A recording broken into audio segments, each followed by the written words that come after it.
Screenwriting is something that is to determine the quality of the screenplay by looking at the movie is like trying to follow back the evolutionary trail in Darwinian terms by looking at the organism today. It's very difficult. You can see what became of things at the end of the process, but you can't always determine what the process was. I think we have to go back to Aristotle. He told us that the importance of the story, the narrative, and the importance of the plot, how that story is revealed, are still absolutely vital. And Aristotle, writing many years before Christ, is absolutely right about the structure of stories. Stories have to reveal to us truths. And these truths may be commonplace, they may be exceptionally profound, and these truths we learn through the actions of characters. It's not just what they say, it's what they do, and the interrelationship of what they think and they say and what they do. And there is a great role for tragedy, there's an equally great role for comedy.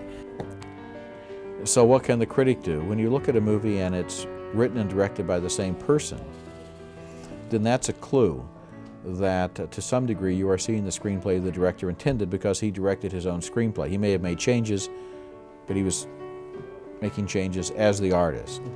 If you see a screenplay that's directed by somebody else, you don't know. The purpose of a movie is not to be faithful to the screenplay. The purpose of a movie is to be faithful to the idea, the project, the end result, the audience. Writers, of course, believe directors should be faithful to their screenplays. But screenwriters are deceiving themselves because if you want somebody to read what you have written, then you should write a novel. And you should publish the novel and it would appear on a bookshelf and people could read it and then they would see what you had written. It's frequently the case when you read a screenplay, you find the writer has spent a great deal of effort on the descriptions. And some screenwriters, especially novice screenwriters, specify shots. No director worth his salt cares at all about the shot specifications. You know, the writer says, we cut to a close-up of this and then we pan back and we dolly over here. The director just completely ignores all of that. He will do it his way.